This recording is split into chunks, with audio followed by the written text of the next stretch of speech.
It's Josh, your Goth Fragrance Bestie, and welcome to Goth Fragrance Nightmare.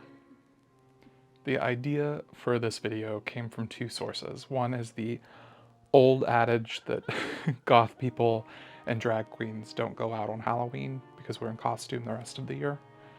And the other being that in my first TikTok intro video like 2 years ago, I said that my worst nightmare would be wearing a fragrance and someone being able to tell me what that fragrance is. So, to that end, I decided to torture myself for clout on the internet and create Goth Fragrance Nightmare, where I got 74 of the most recognizable, best-selling designer fragrances I could get my hands on, and smell and wear and evaluate them, and create my own personal top 10. So, this was a long, hard road out of hell, but we made it. This is all in good fun, not being belligerent. If you love any of these fragrances, wear what you like. But this is the top 10 that I wore, and when I wore them, I was like, these are pretty good fragrances. And later on, we'll talk about the ones that I did not like. Let's get started. Coming in at number 10, we have Good Girl by Carolina Herrera. And in my notes app, I said, Good Girl is Gone Girl in 2 hours. So that's the summary. It's a really good, very femme presenting fragrance, but it has terrible longevity and a hideously tacky bottle. The profile is really nice. It's very widely appealing, which put it at the bottom of the best. At 9, we have Polo Red by Ralph Lauren. This one scored only slightly better than Good Girl. It opens fruity, citrus, and aromatic with like a woody, slightly sweet amber dry down. This is a really good presentation of what I think is a very overused framework, but it only lasted like 2 hours. At number 8, we have Invictus Victory Elixir by Paco Rabanne. This is one of those perfumes that I could see giving as a gift to either a teenager or a college student that's like just dipping their toes into fragrances. It is perfectly good. I enjoyed the fragrance, I enjoyed the longevity. I really enjoyed it in most facets, so long as you don't look at how hideous and tacky the bottle is. At number 7, we have Perfect by Marc Jacobs. If you want the prototype of like an office-friendly femme fragrance or like a very inoffensive perfume, this is it. It is perfectly lovely and devoid of personality. Utterly inoffensive. If you want something that you can't complain about, this is a great fragrance. And in the realm of like kitschy bottles, I thought this one was tolerable. At number 6, we have Black Opium Over Red by YSL. If you like the Black Opium perfume, but also enjoy spilling cherry Kool-Aid on yourself, this is the perfume for you. It's sweet, it's interesting, it's a perfume. So, if you've made it this far, you're probably wondering, how did I get to this 10? How did I go through 74 perfumes that don't resonate with me in any way, shape, or form? And I learned a lot in this process. I learned that in the world of mass market fragrances, there are general families that about 95% of these fragrances fall into.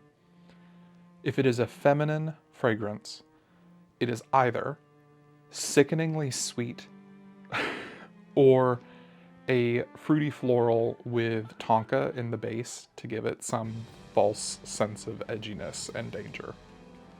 If it is a masculine presenting fragrance, it is one of 3 things. 1, like Head and Shoulders, soapy, fake, fresh, synthetic, aquatic. 2 is citrus, aromatics, and woods. That make up anything from Old Spice body wash to several $100 perfumes that are just called cologne for marketing. And 3 is number 2, but with the addition of vanilla, tonka, or both, to kind of temper some of the harsh, screechy elements. And those usually come off better, but the super ambers that are used in those dry downs tend to give me a headache and kind of like blow out my nose. So there were a lot of these that I did not like. And before we head into the top 5, here is a supercut of all of my initial wear testing of the worst of the worst. Enjoy. No. Chew. I don't fuck with that. Oh, fucking gross.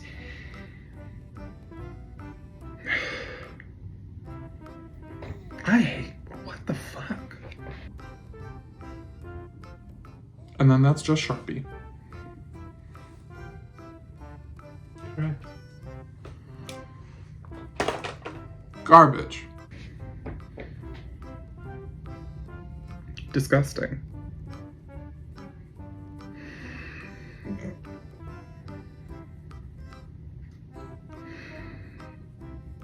I don't like.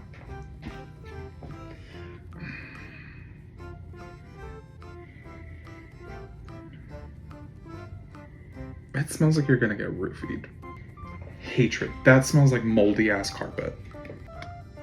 This smells like an 80-year-old man.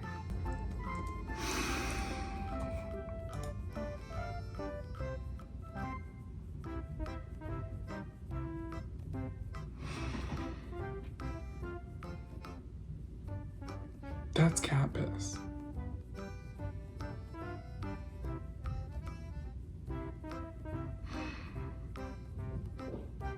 No.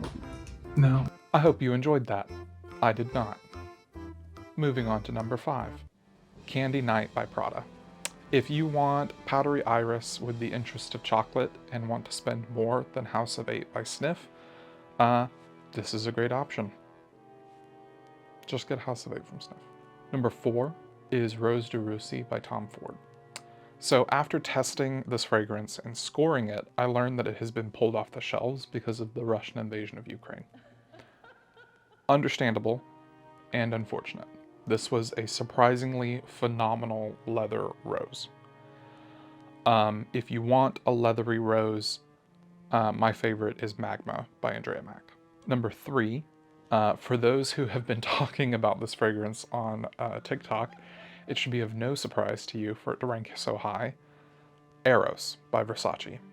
It's fresh, it's aromatic, it's got tonka sweetness, it's got interest with the addition of green apple, it's got longevity with the addition of ambroxan. All in all, solid fragrance. So the last two were actually a tie, a long smelly journey that led us here. Number 2, Wanted EDP by Azzaro. Supposedly this is a aromatic woody fragrance of like juniper, sage, and vetiver. But it becomes this like addictive sweet fragrance, somewhat akin to like freshly popped kettle corn. And I loved this fragrance, maybe not for the right reasons, but it's delightful, it's cheap, and it lasted several hours. And number 1, I don't know who I am more afraid of seeing this, the Ultra Niche Bros or the JPG Bros. But of all of the designer fragrances I smelled, I wore, I threw across the room, the best was Jean Paul Gaultier La Male Elixir. Genuinely a good fragrance, balancing all 8 of the criteria that I ranked my fragrances against. And love them or hate them, the extremely queer-coded bottles are pretty iconic. It's good. So that was my ranking of 74 designer fragrances that I tested, tortured myself with for 2 months to create this list. I enjoyed getting to better relate to some of the questions that I commonly get being part of a larger like fragrance community. And I think developing my olfactory palette requires me to smell anything and everything I can find, often outside of the general miasma of a perfume store. So let me know what your favorite designer fragrances are. Let me know your favorite niche. Tell me what you have been wearing in October. And if you want to see more content like this, suggest it. Hit like and subscribe. I'm Josh, your Goth Fragrance Bestie. Happy smelling.